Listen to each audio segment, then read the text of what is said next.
Assalamualaikum warahmatullahi wabarakatuh.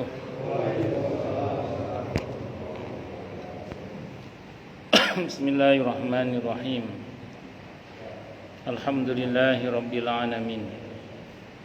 Wa bihi nasta'inu ala umurid dunya waddin. Wassalatu wassalamu ala asyrafil anbiya'i wal mursalin. Nabiyillahi Muhammadin wa ala alihi wa ashabihi wa dzurriyyatihi ajma'in, amma ba'd. Asyhadu an la ilaha illallah wa asyhadu anna Muhammadar Rasulullah wa ufawwidu amri ilallah, innallaha basirum bil ibad. Hasbiyallahu la ilaha illa huwa alaihi tawakkaltu wa huwa rabbul arsyil azim.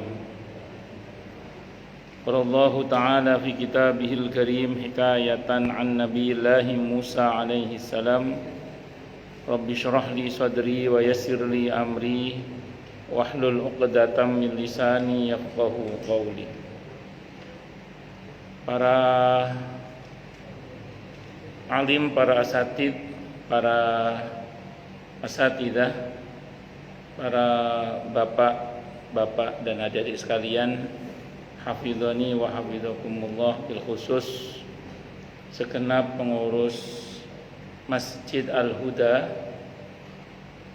yang semoga pengurusnya dan jamaahnya selalu dalam naungan rahmat, barokah, perlindungan serta bimbingan Allah Subhanahu wa taala. Amin, Allahumma amin insyaallah. Dan Allahumma inna nas'aluka ilman nafi'a wa rizqan thayyiba wa amalan mutaqabbala wa fatahallahu lana futuhal arifin. Allahumma inna na'udzubika min ilmin la yanfa' wa amalin la yurfa' wa qalbin la yakhsha' wa du'a'i la yusma'. Allahumma ati anfusana taqwaha wa zakkiha anta khairu man zakkaha anta waliyuha wa maulaha. Amin, Allahumma amin insyaallah.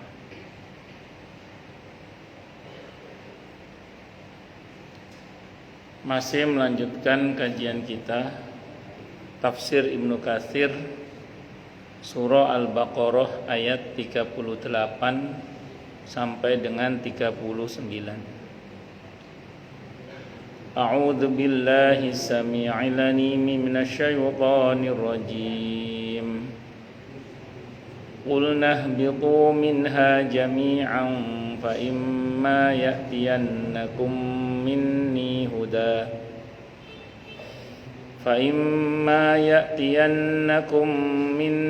huda faman tabi'a hudaya fala khaufun 'alaihim wala hum yahzanun. والذين كفروا وكذبوا بآياتنا أولئك أصحاب النار هم فيها خالدون. Kami berfirman, turunlah kamu semuanya dari surga itu. Kemudian jika datang petunjukku kepadamu, maka barang siapa yang mengikuti petunjukku, niscaya tidak ada kekhawatiran atas mereka dan tidak pula mereka bersedih hati. Adapun orang-orang yang kafir dan mendustakan ayat-ayat kami, mereka itu penghuni neraka, mereka kekal di dalamnya.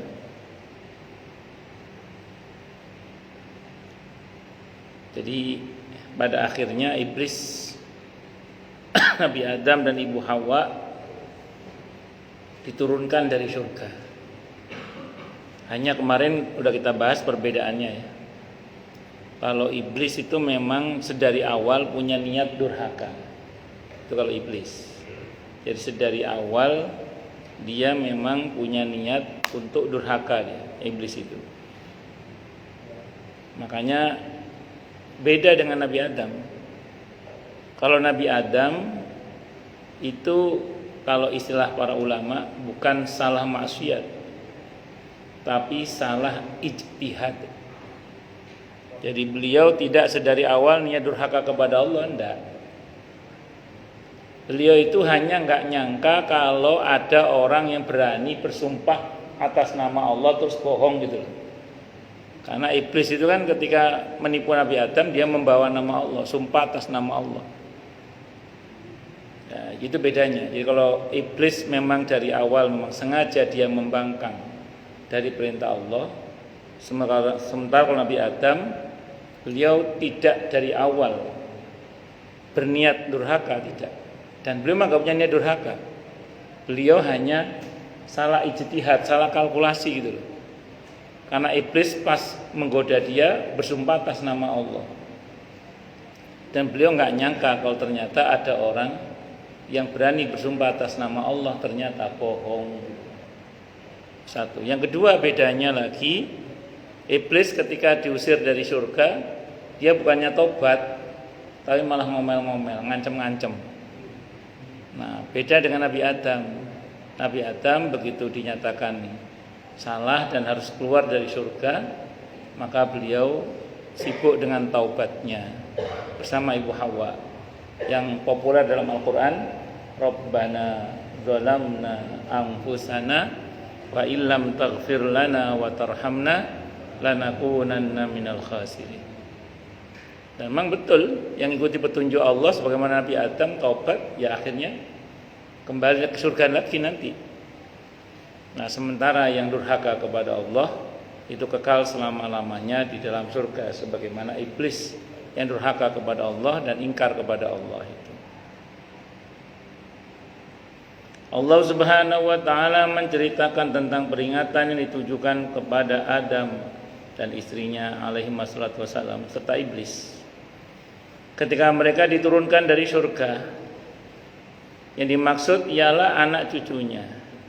Bahwa Allah kelak akan menurunkan kitab-kitab dan mengutus nabi-nabi serta rasul-rasul di kalangan mereka yang akan memberi peringatan kepada kaumnya masing-masing. Demikianlah menurut penafsiran Abul Aliyah. Dia mengatakan bahwa petunjuk tersebut dimaksudkan adalah para nabi dan para rasul serta penjelasan-penjelasan dan keterangan yang melalui ayat-ayatnya. Makanya dalam Al-Qur'an itu, makanya dalam Al-Qur'an di surah Al-Isra ayat 15 itu, kalau ada satu masyarakat yang tidak sampai kepadanya risalah kenabian, Allah janji tidak akan mengadab. Itu ada di surah Al-Isra ayat berapa? Ayat 15. Surah Al-Isra surah ke-17 ayatnya ayat 15. Allah berfirman, a'udzubillahi samii'il 'aliim minasyaitonir rajim. Man ihtada fa innama yahtadi li nafsihi wa man dhalla fa innama yadhillu 'alaiha wa la taziru waziratu wizra ukhra wa ma kunna mu'adzibina hatta nab'atsa rasula. Barang siapa berbuat sesuai dengan petunjuk Allah, maka sungguhnya itu untuk keselamatan dirinya sendiri. Jadi orang kalau taat kepada Allah, yang untung ya dia sendiri. Kalau dia durhaka, yang rugi siapa? Ya dia sendiri. Dan barang siapa tersesat, maka sungguhnya kerugian itu bagi dirinya sendiri. Kalau dia memilih jalan kesesatan, ya dia yang rugi. Faman ya'mal mithqala dzarratin khairan yarah wa may ya'mal mithqala dzarratin syarran yarah. Atau di surah Hamim As-Sajdah surah ke-41 ayat 46 itu, man 'amila shalihan falinafsi wa man asaa fa 'alaiha wa ma rabbuka bidzallamil lil 'abid. Siapa yang berbuat baik maka manfaatnya untuk dirinya sendiri, dan siapa yang berbuat jahat maka dosanya juga untuk dirinya sendiri. Dan tiadalah Tuhanmu berbuat aniaya kepada hamba-hambanya. Artinya semua kebaikan yang kita lakukan karena bentuk taat kita kepada Allah itu manfaatnya kembali pada diri kita sendiri. Dan kalau kita durhaka kepada Allah, yang rugi siapa? Ya kita sendiri. Itulah yang dikatakan oleh Sayyidina Ali bin Abi Thalib radhiyallahu an ketika beliau menjelaskan ayat ini, dikutip oleh Abu Lais As-Samarqandi rahimahullah dalam kitabnya Tanbihul Ghafilin. Apa kata beliau? Ma ahsantu ila ahadin wa ma asatu ilaihi Li'anna Allah yaqul man 'amila shalihan falinafsi wa man asaa fa 'alaiha. In ahsantu ila ahadin faqad ahsantu ila nafsi wa in asa'tu ila ahadin faqad asa'tu ila nafsi. Kata beliau, aku tidak pernah berbuat baik pada orang lain. Aku juga tidak pernah berbuat jahat pada orang lain. Karena Allah telah berfirman yang artinya siapa yang berbuat baik maka manfaatnya untuk dirinya sendiri, dan siapa yang berbuat jahat maka dosanya juga untuk dirinya sendiri. Jadi kata beliau, kalau aku berbuat baik pada orang lain, sejatinya aku berbuat baik pada diriku sendiri. Dan kalau aku berbuat jahat pada orang lain, sejatinya aku berbuat jahat pada diriku sendiri. Jadi semuanya kembali pada diri kita sendiri. Makanya kita ini tampaknya saja mungkin mendoakan baik orang lain, tapi tanpa kita sadari doa baik itu kembali ke kita sendiri. Karena di atas kita ada malaikat yang berkata, walaka mithlu dzalik. Bagimu seperti itu juga. Bagimu seperti itu juga. Kita ini tampaknya saja membantu orang lain, tapi dengan kita membantu orang lain tanpa kita sadari, kita sedang membantu diri kita sendiri, karena itu mengundang pertolongan Allah. Hadisnya Sahih Muslim, wallahu fi aunil abdi maka al abdu fi auni akhi. Allah itu senantiasa membantu hambanya selagi hamba itu peduli membantu saudara.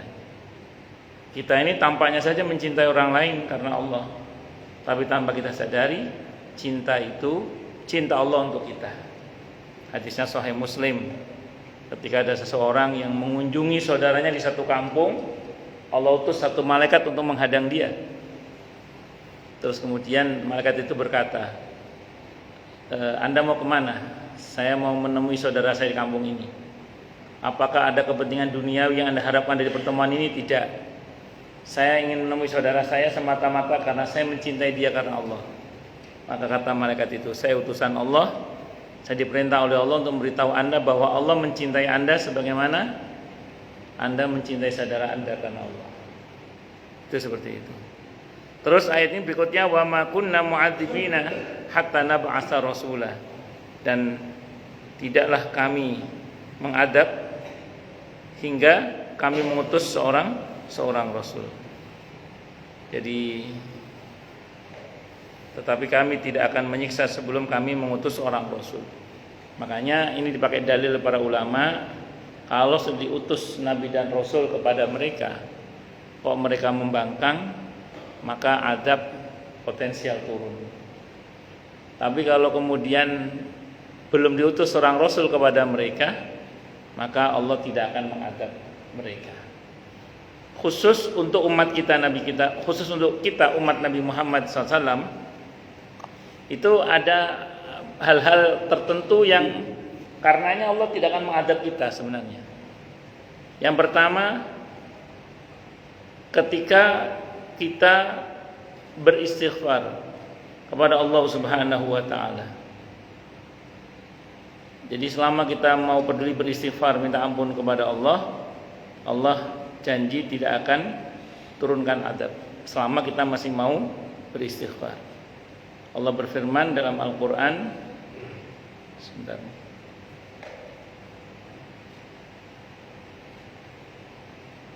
Allah berfirman dalam Al-Quran di surah Al-Anfal. Di surah Al-Anfal ayatnya ayat 33 itu. Wa ma kana Allahu liyu'adzibahum wa anta fihim. Wa ma kana Allahu limu'adzibahum wa hum yastaghfirun. Wa ma kana Allahu liyu'adzibahum wa anta fihim. Dan tiadalah Allah akan mengadab mereka selagi engkau wahai Nabi masih tengah-tengah mereka. Dan berikutnya wa ma kana Allahu mu'adzibahum wa ma kana Allahu mu'adzibahum wa hum yastaghfirun. Dan tiadalah Allah mengadab mereka selagi mereka masih mau beristighfar. Untuk kita kan kita kan sudah diutus Nabi dan Rasul Nabi Muhammad SAW. Sehingga kalau misalnya terjadi pelanggaran, ya bisa saja adab itu turun. Cuman kita bersyukur kepada Allah untuk umat ini ada banyak keringanan-keringanannya. Di antaranya, kalau kita mau selalu beristighfar minta ampun kepada Allah, insya Allah adab enggak sampai turun. Terus yang kedua, kalau kita mau bersyukur, Selama kita masih mau bersyukur, azab nggak akan turun. Itu janji Allah, dan janji Allah nggak akan diingkari. Karena Allah tidak akan mengingkari janji. Ada di mana itu di surah An-Nisa ayat 147 itu. An-Nisa ayat 147. Ma yaf'alullahu bi'adzabikum in syakartum wa amantum wa kana Allahu syakiran alima. Allah tidak akan bertindak mengadab kalian jika kalian masih mau bersyukur dan beriman. Asal masih mau bersyukur dan beriman. Dan adalah Allah itu zat yang maha berterima kasih dan zat yang maha mengetahui. Jadi ayat ini menegaskan tentang adanya informasi dari Allah betapa Allah itu tidak akan mengadab kita selagi kita ini beristighfar, selagi kita ini masih mau bersyukur. Itu seperti itu. Makanya bersyukurlah pada Allah kita menjadi umat Nabi Muhammad sallallahu alaihi wasallam. Di samping memang Nabi kita ini adalah Nabi Rahmah, Nabi Rahmat. Bahkan beliau bersabda, ana rahmatun muhdatun. Aku adalah rahmat yang dihadiahkan oleh Allah. Wa ma arsalnaka illa rahmatan lil alamin. Dan tidaklah engkau kami utus wahai Nabi kecuali yang sebagai rahmat bagi seluruh alam. Inilah bedanya beliau dengan nabi-nabi terdahulu. Kalau nabi terdahulu, kata Nabi, semua nabi punya doa. Semua nabi punya doa yang pasti dikabulkan oleh Allah. Dan semua nabi sudah menggunakannya. Kecuali saya, kata Nabi. Saya sengaja menyimpan doa itu untuk nanti umat saya di akhirat nanti. Maka kita tahu umat-umat nabi terdahulu itu sudah pawarah kedurhakaannya. Tidak jarang nabinya memohon adab. Di antara yang paling dahsyat doanya itu Nabi Nuh. Tidak tanggung-tanggung. Beliau sudah sabar menghadapi kaumnya selama 1000 tahun kurang 50 tahun. Sabarnya selama 1000 tahun kurang 50 tahun. Itu beliau ketika berdoa mohon agar seluruh orang-orang kafir itu dimatikan sak jabang-jabang bayi ini. Makanya setelah Nabi Nuh itu nggak ada lagi manusia kecuali keturunan Nabi Nuh. Nabi Nuh ini sebutan lainnya adalah Adam kedua, Nabi Nuh. Kita ini semua keturunan Nabi Adam pasti, yang kedua semua kita pasti keturunan Nabi Nuh. Semua kita ini. Jadi kita ini semua kita pasti keturunan Nabi Adam alaihissalam. Semua kita pasti keturunan Nabi Nuh alaihissalam. Semua kita ini. Cuma tidak tahu yang ngalir ini darahnya Kanan mati sih ya, Kanan mati. Tapi ini kata para ulama sebagai pemberitahuan bahwa semua manusia itu punya potensi baik. Karena di dalam darah mereka mengalir darah yang baik. Darahnya Nabi Adam alaihissalam dan darahnya Nabi Nuh alaihissalam. Allahu Akbar. Terus kemudian jadi tadi ya, kalau tidak ingin diadab oleh Allah, pertama apa? Perbanyak istighfar. Yang kedua perbanyak bersyukur dan beriman kepada Allah. Nah, asal kita bersyukur dan beriman kepada Allah, Allah janji tidak akan Allah adab. Allahu Akbar. Dan tadi saya katakan, kita ini bersyukur menjadi umat Nabi Muhammad sallallahu alaihi wasallam. Yang Nabi kita ini tipe orang yang tidak senang minta adab itu. Bahkan ketika beliau di Taif, malaikat gunung sudah bersiap untuk menimpakan adab kepada kaum Taif. Nabi mengatakan jangan. Bahkan saya sudah terlanjur memintakan hidayah untuk anak turun mereka. Jadi kalau bapak-bapaknya kafir, saya berharap anak turun mereka atau dari sulbi mereka akan lahir anak-anak yang beriman. Dan kita tahu Taif itu generasi pertama banyak yang mati kafir, Taif itu. Tapi generasi kedua banyak yang masuk Islam, bahkan ahlul Qur'an. Ahlul Qur'an itu muncul dari Taif. Bapaknya pada mati kafir, anak-anaknya pada beriman. Itu barokah doa Nabi kita Muhammad sallallahu alaihi wasallam. Nanti tokoh-tokoh Mekah juga sama, tokoh-tokoh kafir Quraisy Mekah juga sama. Bapak-bapaknya banyak yang mati kafir, tapi anak-anaknya banyak yang beriman. Khalid, bapaknya siapa? Walid. Walid itu preman pol.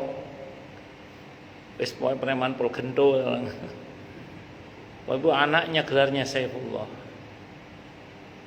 Khalid bin Walid radhiyallahu anhu. Abu Lahab, siapa yang enggak tahu Abu Lahab? Sampai turun surah Al-Lahab. Putrinya namanya Darrah. Masuk Islam. Ulama besar, perempuan. Darrah radhiyallahu anha. Abu Jahal, siapa yang enggak tahu Abu Jahal? Putranya Ikrimah masuk Islam, ulama besar juga. Ikrimah radhiyallahu anhu. Allah, itu di antara barokah doanya Nabi kita Muhammad sallallahu alaihi wasallam. Oh, lanjut.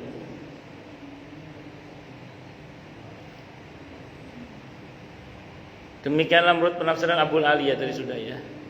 Muqatil Ibnu Hayyan rahimahullah mengatakan, yang dimaksud dengan petunjuk dalam ayat ini ialah Nabi Muhammad sallallahu alaihi wasallam. Sedangkan menurut Al-Hasan, petunjuk intinya Al-Qur'an. Kedua pendapat ini sahih, sedangkan pengertian pendapat Abu Aliyah itu lebih umum. Ya, kalau di Al-Qur'an ada istilah hudal linnas itu loh. Yang ada di surah Al-Baqarah 185 itu. Syahrul Ramadan alladzi unzila fihi al-Qur'anu hudal linnas. Jadi bulan Ramadan adalah bulan diturunkannya Al-Qur'an, yang Al-Qur'an itu merupakan petunjuk bagi umat manusia. Hudal linnas, petunjuk bagi umat manusia. Kalau bahasa sederhananya, siapapun yang menjadikan Al-Quran sebagai petunjuk, selamat kita jalan. Dan siapa yang tidak mau menjadikan Al-Quran sebagai petunjuk, maka sempit hidupnya. Itu Quran yang bilang. Di mana? Di antaranya di surah Thaha. Surah Thaha, surah ke-20. Ayatnya ayat 124, 125, 126 itu. Wa man a'rada 'an dzikri fa inna lahu ma'isyatan dhanka wa nahsyuruhu yaumal qiyamati a'ma. Dan barang siapa berpaling dari peringatanku, dzikri itu maksudnya Al-Qur'an. Ada yang memaknai Al-Qur'an maksud saya. Maka sungguh dia akan menjalani kehidupan yang sempit, dan kami akan mengumpulkannya pada hari kiamat dalam keadaan buta. Dengan kata lain, kalau mau hidupnya lapang, hiduplah dengan petunjuk Al-Qur'an. Alhamdulillah. Jadi kalau ingin lapang hidupnya, ikutilah petunjuk Al-Qur'an, itu intinya.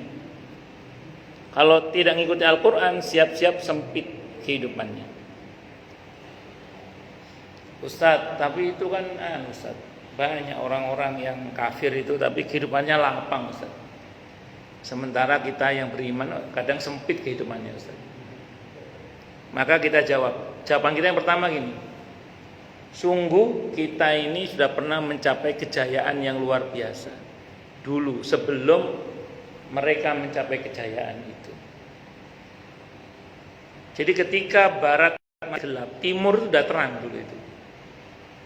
Ketika barat masih gelap, timur sudah terang dengan cahaya Islam. Maka kita mengenal Daulah Bani Umayyah, Daulah Bani Abbasiyah, Andalusia, Cordoba, dan masih banyak lagi daulah. Terakhir kan Turki Utsmani itu. Itu kekuasaan kaum muslimin tidak hanya mencakup masalah agama. Itu kemajuannya dalam bidang teknologi, ilmu pengetahuan, ekonomi, sosial, budaya, politik, maju semaju-majunya muslimin itu. Tapi ingat ya, sejarah mencatat di semua daulah itu, ketika pemimpinnya dan rakyatnya betul-betul mengamalkan Al-Quran dan sunnah Nabinya Muhammad SAW dan menjadikan ulama sebagai rujukan dalam bernegara, daulah itu semuanya mengalami kejayaan dengan kejayaan yang luar biasa. Dan sejarah mencatat merosotnya daulah-daulah itu semuanya itu diantaranya adalah yang pokok itu adalah karena mereka mulai menjauh dari kehidupan Al-Quran dan sunnah nabinya Muhammad SAW dan jauh dari petunjuk para ulama. Itu sejarah mencatat. Kita nggak usah ngomong dalam skup negara, kita ngomong pribadi aja lah, keluarga aja. Percayalah, kalau kita hidup sesuai dengan petunjuk Al-Quran dan sunnah nabinya Muhammad SAW, dan menjadikan ulama sebagai jembatan kita menuju untuk memahami Quran dan sunnah itu, insya Allah kita selamat. Insya Allah kita lapang hidupnya, insya Allah. Pengertian lapang ini kan nggak harus materi itu, karena nikmat Allah yang bersifat imateri itu justru lebih banyak daripada yang materi. Kalau kita sekarang lihat ada orang yang kayaknya kaya raya, kan kita ngelihat dari luarnya begitu, dalamnya kan kita tidak tahu. Berapa banyak orang yang tampak megah di luarannya, tapi sebenarnya hancur di dalamnya, kan kita tidak tahu. Kita tidak tahu. Oh, tidak usah jauh-jauh. Beberapa orang yang posting kebahagiaan di media sosial saja kan itu kan yang kita lihat di permukaan saja. Di dalamnya ada apa kan kita tidak tahu. Atau bahkan tidak usah jauh-jauh, kita lihat pada sebagian orang yang kita ketahui saja lah misalnya. Betapa banyak orang yang ada di permukaan dan yang di dalamnya itu tidak. Dan yang pasti dalam Islam ada informasi namanya istidraj. Istidraj itu apa? Luarnya saja nikmat, dalamnya laknat. Sehingga cepat atau lambat apa yang membahagiakan dia itu kan jadi masalah bagi dia di dunia ini, yang pasti di akhir nanti kalau dia tidak bertobat kepada Allah. Al-An'am ayat 44. Falamma nasu ma dzukiru bi fatahna 'alaihim abwaaba kulli syai' hatta idza farihu bima utu akhadnahum baghtatan fa idahum mublisun. Al-An'am ayat 44. Maka mereka ketika mulai melupakan peringatan yang Allah berikan kepada mereka, diingetin dablek. Kalau bahasa kita, ya wis lek kon dablek, kata Allah, fatahna 'alaihim abwaaba kulli syai'. Kami buka pintu-pintu segala sesuatu. Tambah durhaka, tambah sukses, tambah durhaka, tambah jaya, tambah durhaka, tambah banyak kekayaannya, hartanya, kekuasaannya. Tapi Allah ngingetin, hatta idza farihu bima utu, hingga ketika mereka mencapai puncak kebahagiaannya dalam kedurhakaan itu, kata Allah, akhadnahum baghtatan. Kami siksa dia secara tiba-tiba. Fa idahum mublisun, seketika itu dia merasa kaget dan berputus asa. Jadi jangan kira orang yang tampaknya gagah dengan kedurhakaannya itu terus lantas kemudian dia akan baik-baik saja selamanya. Tidak. Akan ada masa di mana akan dikejutkan mereka dengan azab Allah kalau mereka tidak segera bertaubat. Itu catatan pentingnya itu. Allahu Akbar. Bisa dimengerti nggih insyaallah nggih? Pun lanjut. Barang siapa yang mengikuti petunjukku, yakni orang yang mau menerima apa yang diturunkan oleh Allah melalui kitab-kitabnya dan apa yang disampaikan oleh rasul-rasulnya, niscaya tidak ada kekhawatiran atas diri mereka dalam menghadapi nasib di hari akhirat nanti. Kenapa? Karena mengikuti petunjuk Allah. Orang kalau mengikuti petunjuk Allah dijamin selamat. Selamat dunianya, selamat akhiratnya. Kalau betul-betul mengikuti petunjuk Allah dengan baik dan benar. Allah. Artinya di dunia kalaupun matinya selamat gitu loh. Kalaupun terzaliminya selamat gitu aja. Kalau mengikuti petunjuk Allah itu. Dan yang pasti di semua keadaan untuk orang yang mengikuti petunjuk Allah itu pasti lebih baik. Maaf nih ya, sama-sama miskin. Yang satu ikut petunjuk Allah, yang satu tidak. Maka yang ikut petunjuk Allah itu pasti lebih baik daripada yang tidak mengikut petunjuk Allah. Karena paling tidak kan kalaupun dia menderita di dunia, di akhirat dia tidak akan menderita. Dan satu lagi, orang yang dekat dengan Allah itu dia pasti juga dekat dengan pertolongan Allah. Itu seperti itu. Dan saya ulang tadi, kalaupun matinya pun mati dalam kebaikan yang Allah ridhoi. Berbeda dengan orang yang durhaka kepada Allah. Sudah miskin durhaka kepada Allah. Itu sudah menderita di dunia, menderita di akhirat. 2 kali menderitanya itu. Nauzubillahi min syarri dzalik.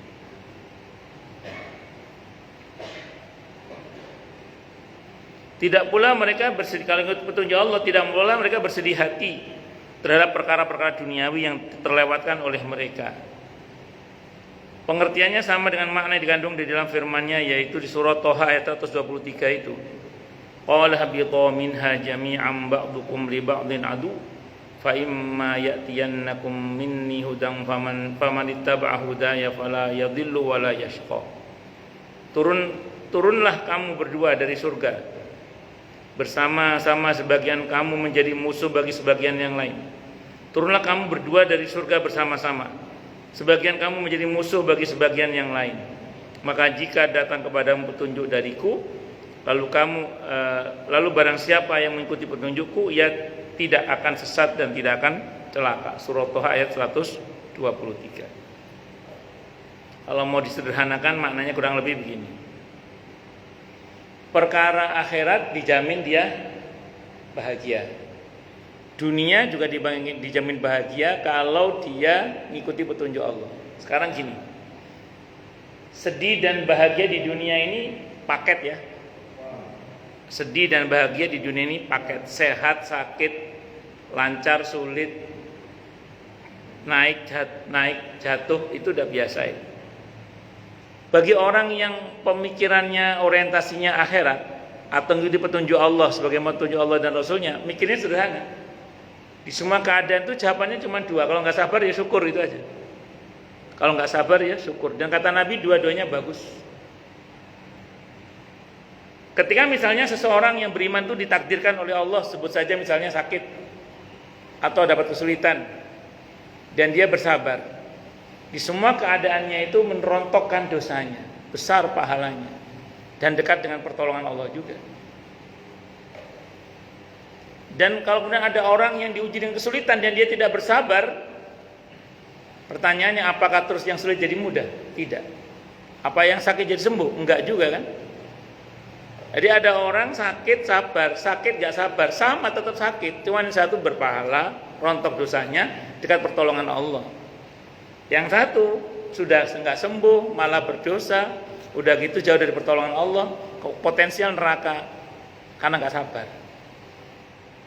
Maka dalam Islam itu semakin kita menolak takdir itu semakin sakit sebenarnya. Ya mending diterima dengan sabar atau bersyukur. Dijalani dengan sabar dan atau bersyukur atau dengan ridho itu. Tapi memang ini gini-gini kan enak ngomongnya aja. Kadang prakteknya sulit pakai dal. Ngomong gini kan enak ngomongnya aja Pak gini nih. Kadang prakteknya apa? Sulit pakai dal. Karena Allah itu Maha tahu. Di mana akan Allah letakkan ujian yang menguras emosi dan perasaan kita ya. Itu seperti itu. Tapi yang penting kita sadar aja bahwa ketika kita tersulut emosinya, kita sudah sadar bahwa ini harusnya saya bersabar, atau ini harusnya saya bersyukur. Itu seperti itu. Allahu Akbar. Menurut Ibnu Abbas radhiyallahu anhuma, makna yang dimaksud ialah dia tidak sesat di dunia dan tidak celaka di akhirat. Allah Subhanahu wa taala berfirman di surat Thaha 124 itu, wa man a'rada an dzikri fa inna lahu ma'isyatan dhanka wa nahsyuruhu yaumal qiyamati a'ma. Dan barang siapa berpaling dari peringatanku, maka sungguhnya baginya penghidupan yang sempit, dan kami akan menghimpunnya pada hari kiamat dalam keadaan buta. Perihalnya sama dengan yang dikatakan dalam ayat yang sedang kita bahas sekarang, yaitu walladzina kafaru wa kadzdzabu bi ayatina ulaika ashabun nari hum fiha khalidun. Al-Baqarah 39 itu. Adapun orang-orang yang kafir dan mendustakan ayat-ayat kami, mereka itu penghuni neraka, mereka kekal di dalam. Mereka kekal di dalamnya. Izin minum ya.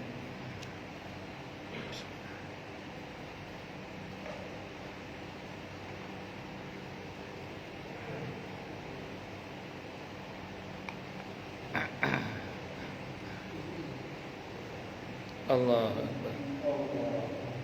Artinya mereka kekal di dalamnya. Tiada jalan keluar bagi mereka dari neraka karena mereka menjadi penghuni yang abadi. Nauzubillahi minasyaitonir. Kalau kafir gak tobat, sebelum mati gak tobat, Maka ayatnya kena ini, walladzina kafaru wa kadzdzabu bi ayatina ulaika ashabun nar hum fiha khalidun. Tapi kalau beriman masih ada kemungkinan masuk surga. Tapi kalau kafir tidak ada harapan untuk masuk surga kalau mati dalam keadaan kafir.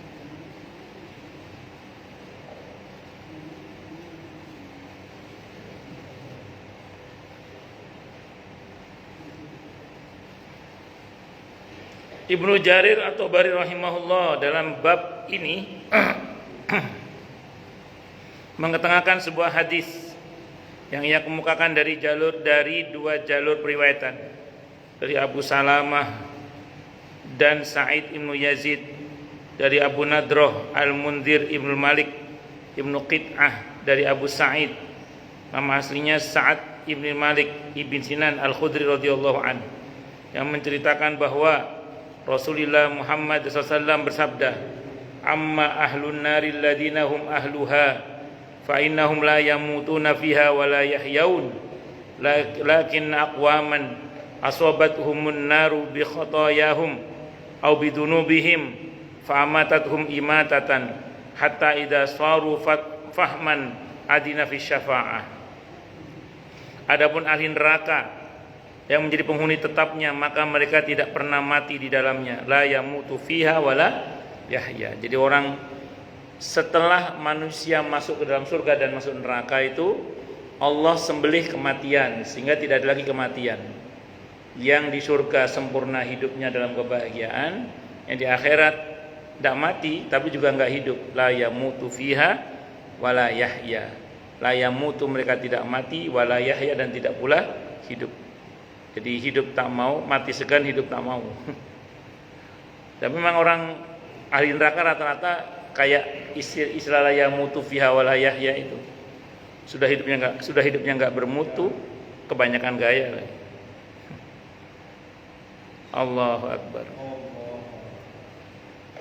Terus kemudian, dan tidak pula hidup karena mereka selamanya diadab terus menerus. Tetapi ada beberapa kaum yang dimasukkan ke dalam neraka karena dosa-dosa mereka. Maka mereka benar-benar mengalami kematian.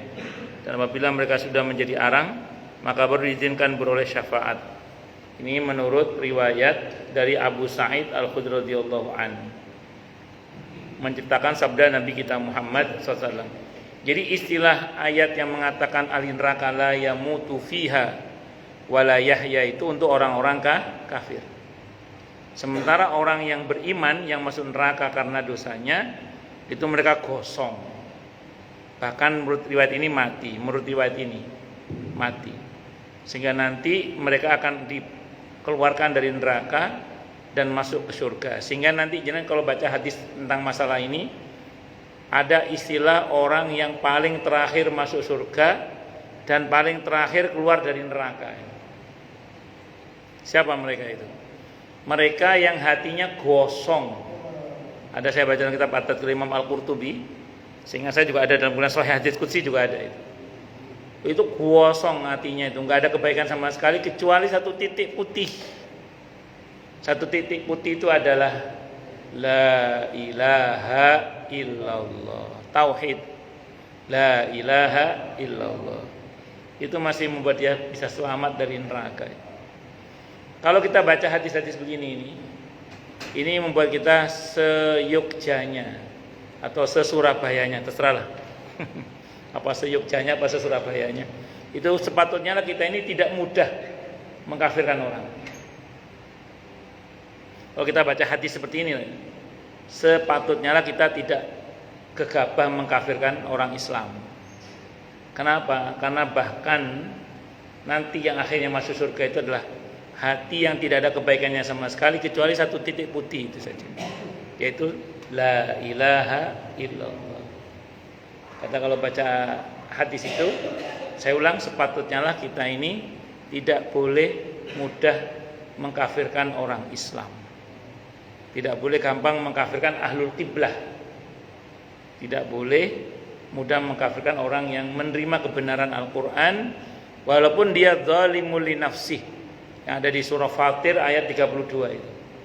Kita tahu orang-orang yang mau menerima kebenaran Al-Quran itu dibahasakan oleh Allah dengan istilah hamba-hamba kami yang kami pilih. Wa awrasnal kitab alladziina astafaina min ibadina, walaupun di antara mereka ada yang zalimul li nafsi. Dia terima kebenaran Al-Qur'an tapi dia zalim pada dirinya sendiri. Maksudnya apa? Enggak cocok antara perbuatan dengan Al-Qur'annya. Tapi itu saja Allah masih mengakui keimanannya sampai Allah katakan itu dari hamba-hamba kami yang kami pilih. Wa awrasnal kitab alladziina astafaina min ibadina.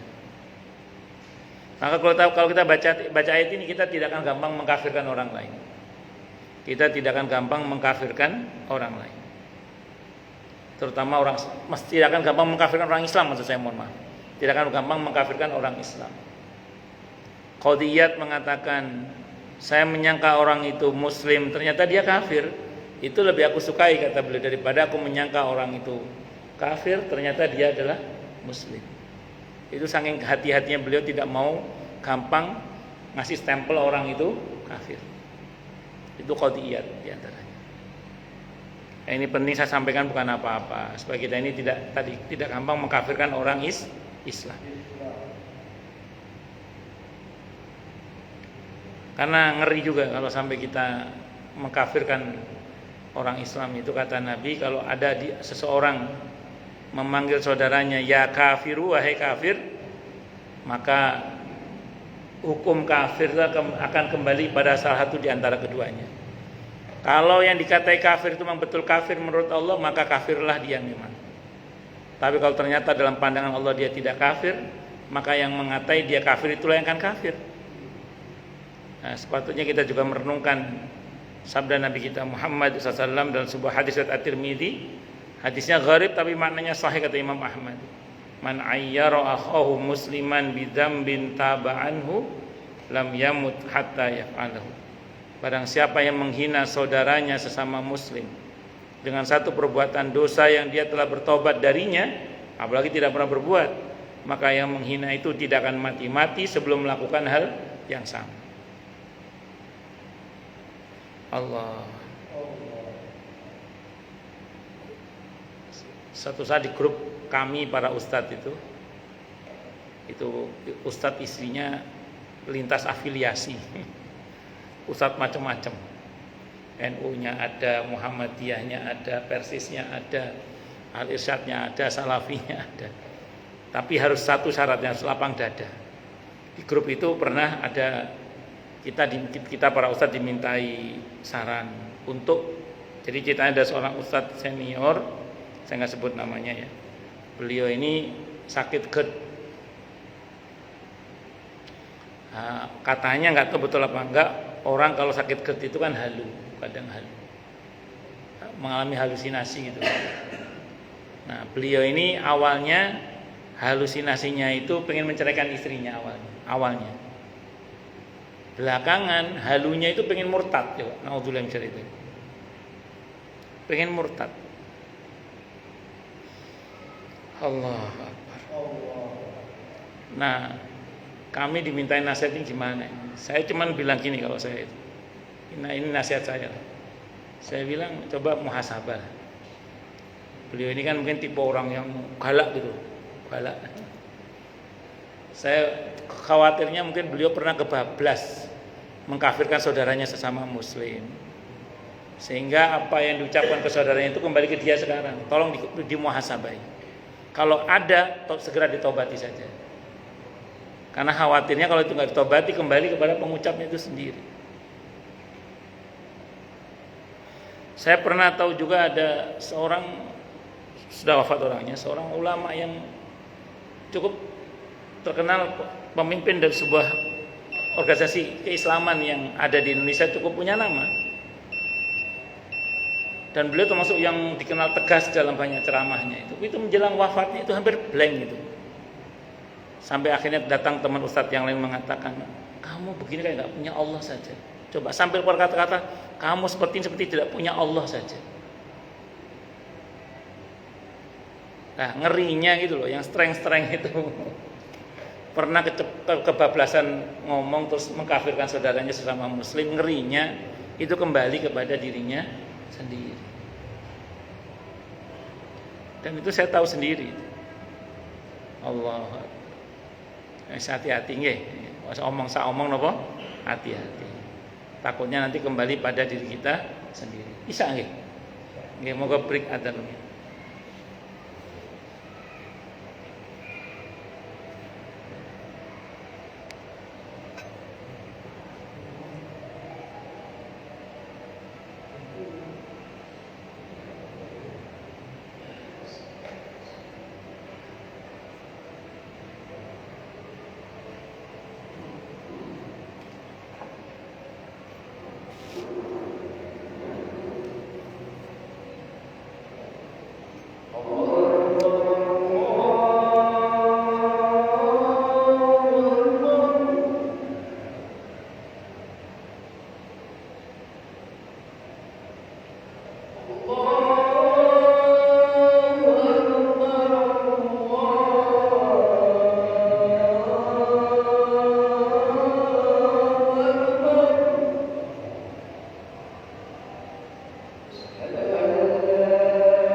Ya, monggo silakan yang mau tanya, protes, marah boleh silakan. Masalah atau masalah yang lain boleh kalau ada.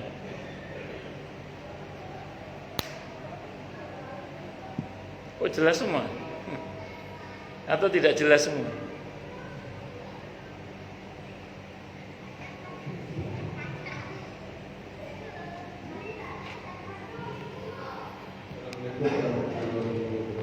Waalaikumsalam warahmatullahi wabarakatuh.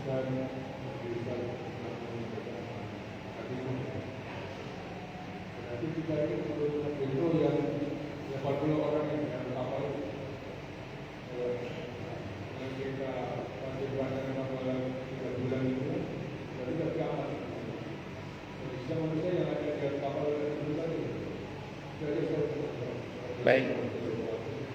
Assalamualaikum warahmatullahi wabarakatuh.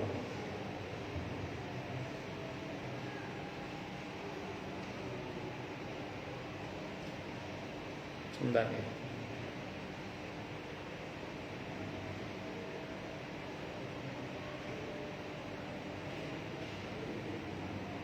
Ada di surah Maryam.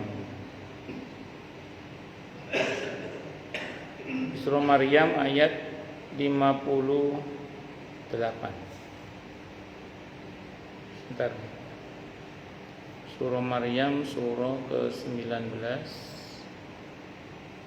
ayatnya ayat 58.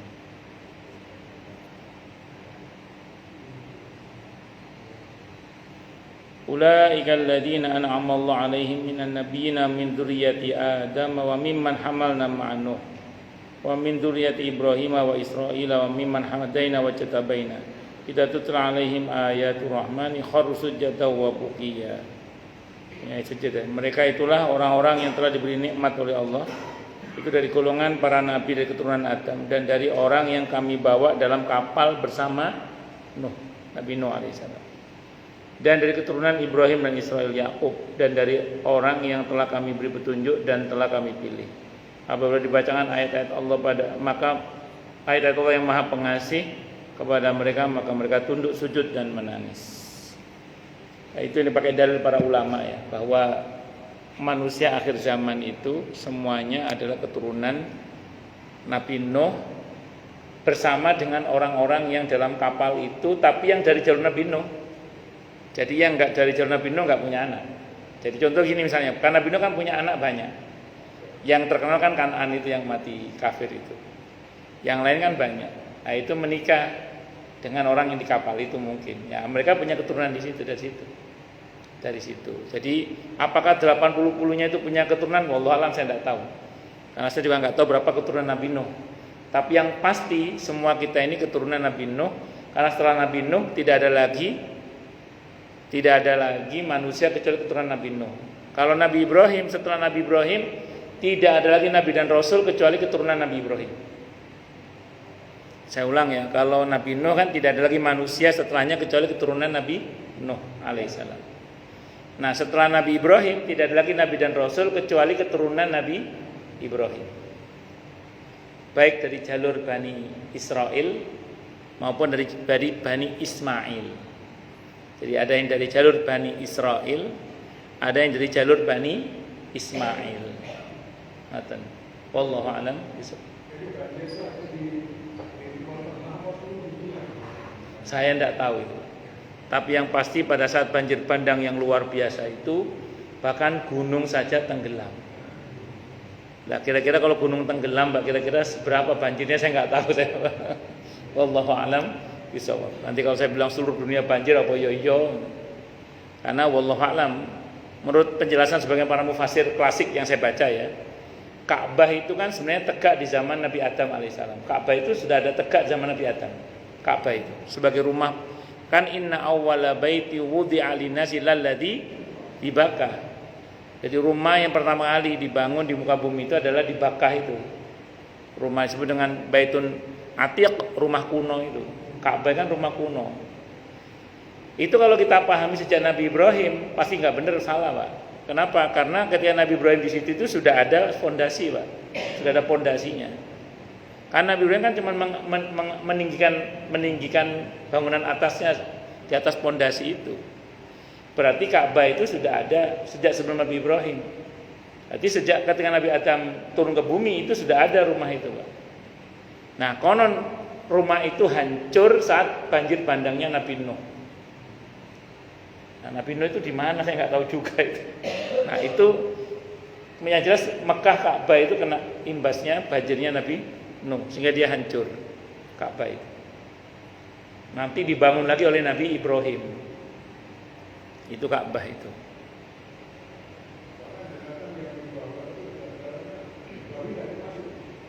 Nah, itu saya tidak tahu itu. Saya tidak tahu itu. Nanti kalau saya paksakan, takutnya saya ngarang-ngarang. Saya tidak tahu, mungkin saja saya kurang tahu.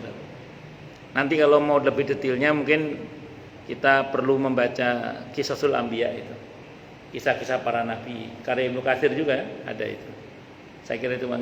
Allah alam bishawab. Monggo yang lain silakan kalau ada. Ya monggo. Lebih sepuh siapa? Bapak apa tanya lebih sepuh? Lebih sepuh siapa? Panjenengan apa panjenengan? Lebih sepuh siapa? Ya sudah, dan dikasih kasih ke situ udah nggih. Waalaikumsalam warahmatullahi wabarakatuh.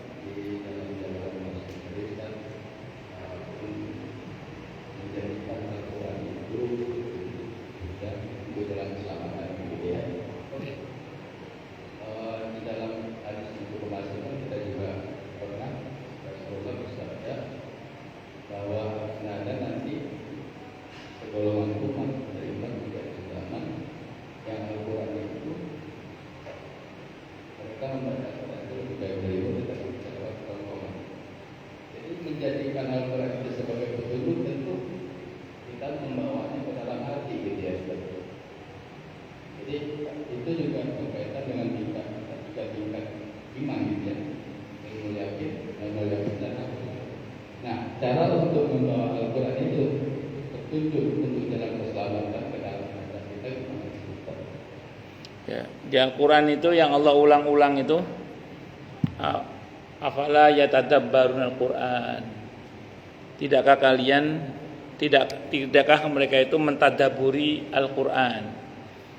Tadabbur itu tidak hanya sekedar kita bicara teks dari Al-Quran, tapi bagaimana kita merenungkan maknanya, menghayatinya dan mengamalkannya. Itu tadabbur. Bahkan ada banyak ayat yang menyatakan afala tatafakkarun, afala taqilun. Kita suruh mikir, kita disuruh merenungkan, kita disuruh mencerna dengan akal kita juga terkait dengan kebenaran dalam Al-Quran itu. Makanya perintah berfikir dan perintah berzikir dalam Al-Quran jumlahnya hampir sama. Bahkan ulil albab yang Allah puji itu adalah sosok yang punya dua kesadaran sekaligus, yaitu kesadaran fikir dan zikir sekaligus, zikir dan fikir sekaligus. Nah, maka kalau kita ingin supaya tidak termasuk dalam kategori orang yang seperti Dzul Khuwaisir dalam hadis Sahih Muslim, yaitu tokoh yang menjadi embrionya Khawarij. Khawarij ini orang-orang yang ibadahnya rajin. Banyak di antara mereka yang hafal Al-Quran, ahli puasa di siang harinya, ahli sholat malam mereka ini. Zikirnya banyak. Tapi kata Nabi, sampai Nabi sangat ahli ibadahnya mereka, sampai Nabi berkata kepada para sahabat dalam hadis Sahih Muslim, kalau kalian melihat sholat dia, sholat kalian rasanya nggak ada apa-apanya. Kalau kalian lihat bacaan Al-Quran mereka, bacaan Quran dia, bacaan Al-Quran kalian rasanya nggak ada apa-apanya. Saking hebatnya mereka dalam masalah ibadah, dalam masalah Al-Quran. Tapi kata Nabi, semua itu tidak pernah melampaui kerongkongannya. Mereka tidak pernah membina hatinya, tidak pernah mentadaburi secara utuh apa yang ada dalam Al-Quran itu. Sehingga kata Nabi, mereka lepas dari agama ini seperti anak panah lepas dari busurnya. Dulu kelakuannya koyo-koyo ahli ibadah, ning ana cocok ambil ibadah. Mergo lepas dari agama apa ya? Kalau bahasa kita, lek dulu ibadah koyo malaikat, ning kelakuan koyo setan, ngono wis gampangan wis. Dan itu Ibnu Abbas radhiyallahu anhuma dalam sebuah riwayat An-Nasai yang pernah saya baca ya. Itu pernah Ibnu Abbas itu minta izin kepada Sayyidina Ali bin Abi Thalib radhiyallahu sebagai khalifah saat itu untuk berdebat melawan kelompok namanya Khawarij ini. Kata Sayyidina Ali, jangan, saya khawatir nanti keselamatan Anda. Tidak apa-apa, saya insya Allah tidak apa-apa. Karena saya tidak pernah ada masalah dengan yang bersangkutan, dengan mereka. Maka berdebatlah beliau melawan 6.000 orang, satu lawan 6.000. Dengan izin Allah ada sekitar 2.600 yang tobat. Yang menariknya Ibnu Abbas itu punya kenangan pada saat punya kesan saat ketemu dengan mereka itu. Diceritakan dalam riwayat An-Nasai itu. Saya lihat mereka itu orang-orang yang ahli ibadah. Tanpa di wajah mereka itu kelelahan karena banyak beribadah kepada Allah. Banyak yang hafal Al-Quran, banyak ahli puasa di siang harinya. Tapi anehnya kata beliau kurang lebih, raut wajahnya menampakkan kebencian. Tatapan matanya, raut wajahnya menampakkan permusuhan, tatapan matanya penuh kebencian, tutur katanya penuh dengan caci makian. Kan gak memper babar blas. Gak cocok sama sekali dengan apa yang Allah ceritakan tentang wajah-wajah para sahabat Nabi. Para sahabat Nabi juga ahli ibadah juga.